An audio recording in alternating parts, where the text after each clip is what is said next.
दोस्त होना भी जरूरी है। यार राहुल, कैसे हो? चलो कहीं घूमने चलते हैं। हाँ ठीक है। कहाँ चलेंगे? कहीं पहाड़ों पर? अच्छा आइडिया है। ठीक है, मैं बस की टिकट बुक करवा देता हूँ और अच्छा सा होटल भी देख लेता हूँ। ठीक है भाई, लेकिन जल्दी करो। लाइफ में इतना स्ट्रेस हो गया है कि कुछ दिन का रेस्ट तो बहुत जरूरी बन गया है। राज का शाम को फोन आता है राहुल के पास। राहुल, मैंने टिकट बुक करवा दिया है। आज शाम की ही बस है। जल्दी से सामान पैक कर लो। ठीक है, सामान तो मैंने पहले ही पैक कर लिया है।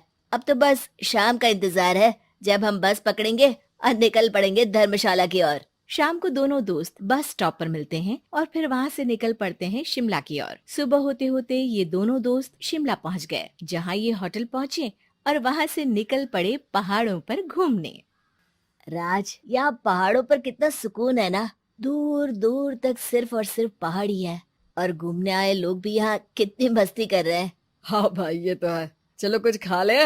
दोनों एक रेस्टोरेंट पे पहुँच गए। वहाँ इनकी रेस्टोरेंट चलाने वाले लड़के से दोस्ती हो गई, जिसका नाम जितेंद्र था। जितेंद्र, तुम यहाँ कब से हो और रेस्टोरेंट खोलने का प्लान कैसे बनाया? अरे भाइयों, मैं तो यहीं का हूँ। बस बाहर कुछ साल के लिए गया था नौकरी करने, पर फिर लौट आया और अपने यहाँ ही रेस्टोरेंट खोल लिया। पिछले 6 साल से यहीं पर हूँ। अरे लेकिन जितेंद्र, एक बात तो बताओ, रेस्टोरेंट ही क्यों? कुछ और काम क्यों नहीं? और भैया, अपना तो ये मानना है कि आदमी दुनिया में कहीं भी हो लेकिन उसे भूख तो लगेगी ही, और इसके लिए उसे खाना तो चाहिए ही। यानी ये धंधा कभी मंदा नहीं पड़ता, इसलिए ये काम शुरू किया था। लेकिन इस काम में क्या मुनाफा भी होता है या फिर बस ऐसे ही काम चल रहा है शौकियाना तौर पर? और अरे क्यों नहीं भैया, काम तो हो ही रहा है और मुनाफा नहीं होता तो ये 10 लोगों का स्टाफ कैसे रख लेता। वैसे आप भी क्यों नहीं इस बिजनेस में हाथ आजमाते हो? हाँ, आइडिया तो अच्छा है, लेकिन हम लोग तो सिर्फ यहाँ घूमने आए हैं और हमारे पास इतने पैसे भी नहीं है। और अब पैसों की चिंता क्यों करते हो? सिर्फ 5 लाख रुपए लगा कर भी आप काम शुरू कर सकते हो। अच्छा, वो कैसे? अरे आप रेस्टोरेंट में मेरे पार्टनर बन जाइए। जो मुनाफा होगा वो आधा आधा बांट लेंगे। राज को ये सुनकर अच्छा तो लगा, लेकिन राहुल को इस ऑफर में कुछ दिक्कत लगी। उसने कोने में ले जाकर राज को समझाना शुरू किया। अरे राज, पागल मत बन। हम सिर्फ यहाँ घूमने आए हैं, ये ऑफर के चक्कर में क्यों पड़ रहे हो? कुछ काम शुरू ही करना होगा तो दिल्ली में शुरू करेंगे, यहाँ शिमला में क्यों? अरे बेवकूफ, दिल्ली में 5 लाख रुपए में कौन सा काम शुरू करेंगे?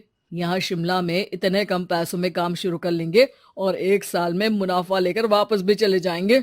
ओहो, अरे भाई, तुम्हें जो करना है करो, लेकिन मैं इस बिजनेस में तुम्हारा साथ नहीं दे सकता। याद रखो, हम यहाँ सिर्फ घूमने आए हैं, कोई बिजनेस करने नहीं। और इस जितेंद्र पर वैसे भी मुझे ज्यादा भरोसा नहीं हो रहा है। अरे तुम्हारी यही तो दिक्कत है, तुम्हें किसी पर भी भरोसा नहीं होता, लेकिन मुझे तो है।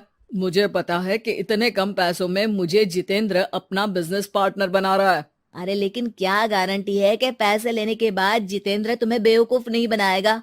अरे मुझे तो है, मैं कुछ नहीं जानता। मुझे सिर्फ ये पता है कि जितेंद्र मेरे बारे में ज्यादा ना जानते हुए भी मुझ पर कितना भरोसा कर रहा है। मुझे तो लग रहा है कि इसके पीछे उसकी मंशा ठीक नहीं है। बाकी तुम्हें जो ठीक लगे वो करो। मैं तो आज शाम की ही बस से वापस जा रहा हूँ।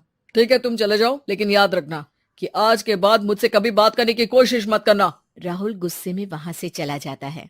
दूसरी ओर राज और जितेंद्र साथ में मिलकर काम करने लगे। राज ने अपने घर से 5 लाख रुपए ये कहकर लिए कि जल्द ही वो 2 गुने पैसे कमाकर 6 महीनों में लौटा देगा। कुछ दिनों बाद, भाई जितेंद्र, तुमने 5 लाख रुपए तो ले लिया है, लेकिन काम में बहुत तेजी नहीं दिख रही है। अरे भाई, काम में थोड़ा समय लगता है, चिंता मत करो यार। हाँ वो तो ठीक है, लेकिन मेरे पैसों का तो कुछ हिसाब दो।